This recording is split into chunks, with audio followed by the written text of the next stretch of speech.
This week's posts were really about one thing: accountability as a practical discipline, not a slogan. Across investigations, public forums, tree politics, council records, and local media interviews, the same pattern kept showing up. Process can either clarify decisions or be used to blur them. There was also a useful shift into constructive territory at the end of the week, with pieces on housing and planning that ask what council should actually be trying to deliver. In short, a strong week for both scrutiny and solutions. Weekly roundup: process, pressure, and what actually counts as accountability. 1. Governance standards, records, and accountability tools. Questions on notice: the accountability tool that can also be used to dodge accountability. Sunday the 15th of February 2026. This piece looks at one of the most useful tools councillors have, and one of the easiest to misuse. It explains how questions on notice can force facts into the public record, but also how they can be used performatively if the aim is optics rather than answers. Bottom line, a con is only accountability if it produces evidence, not just a headline. Code Watch: when official minutes become personal. Monday the 16th of February 2026. A sharp piece on a basic governance standard. Minutes are meant to record decisions and material facts, not drift into personal commentary. It raises a fair question about whether council records are staying professional and neutral when the pressure is on. Bottom line, if official minutes become personal, the public record stops being reliable. Code Watch: make of it what you will is not governance. Thursday the 19th of February 2026. This article pushes back on insinuation as politics. It argues that suggestive language and implied wrongdoing are not a substitute for proper complaints, evidence, process, and findings, and that councils pay a price when people blur that line. Bottom line, governance requires proof and process, not read between the lines theatre. 2. Investigations, transparency, and media pressure. When transparency meets a Section 430 investigation, on the 16th of February 2026, this piece examines how transparency is talked about when a serious external process is underway. It asks whether public commentary is helping residents understand the issue or trying to control the narrative before the facts are properly tested. Bottom line, saying we welcome scrutiny means little if the messaging is designed to shape the outcome in advance. Woke up chance, times and reality has changed. Thursday the 19th of February 2026. A direct challenge to the old local radio style of soft conversation when the council is facing serious scrutiny.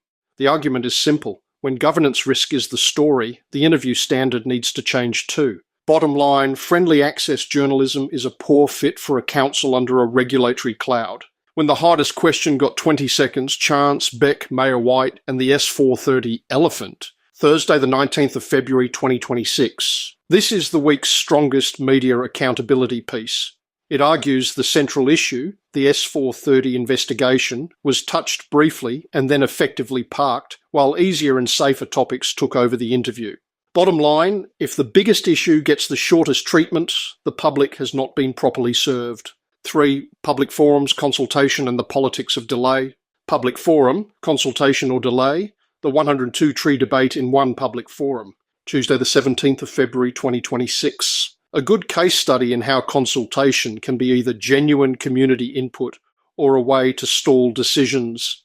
By staying concrete, the 102 tree issue. The piece makes a bigger point about timing, process, and political intent. Bottom line, consultation is only credible if it leads to a decision, not another loop around the same argument.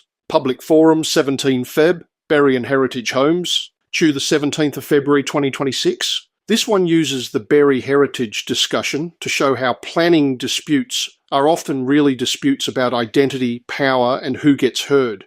It reads less like a planning memo and more like a practical look at how local conflict forms in public meetings. Bottom line, heritage battles are rarely just about buildings. They are about control of the story of a place.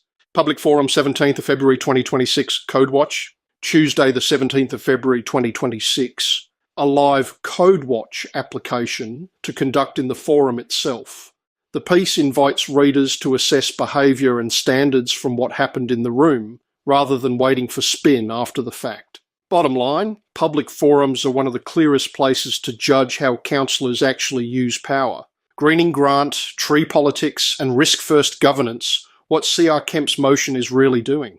Monday the 16th of February 2026. This is a strong bridge piece between forum politics and policy substance. It treats the greening grant debate not as trees, yes, no, but as a test of governance style. Is council managing risk sensibly or defaulting to a risk-first culture that can smother practical improvement? Bottom line, tree politics is often really about how council balances maintenance risk, public benefit and delivery discipline. 4. Planning, housing and what council should actually deliver. A practical housing idea worth trying in Shoalhaven. Friday the 20th of February 2026. One of the week's most constructive pieces. It focuses on a practical housing proposal and why use what we've already got can be a smarter local government starting point than waiting for a grand strategy that never lands. Bottom line, councils may not solve housing alone, but they can act faster and more practically than they often pretend. Development isn't a plan, it's a side effect. Friday the 20th of February 2026. This is the framing piece of the week. It challenges the lazy habit of treating development as a policy in itself, and argues that real planning starts with what kind of place you want to run well. Then the built form follows. Bottom line, a skyline is not a strategy. Good local government plans for function, services and livability first. This was a strong week for the eye because it combined scrutiny with method. Not just look at this mess, but here is how to test the claim, read the process and spot the dodge. That is how readers build confidence in their own judgment, and that matters more than any one post. If this roundup helped, subscribe and share it with someone who wants the plain English version of what's actually going on at council. And if you've got documents, screenshots, tips or meeting notes, send them through. Or better still, attend the next meeting, watch the live stream and compare what you hear with what ends up in the official story. On the council, truth to life.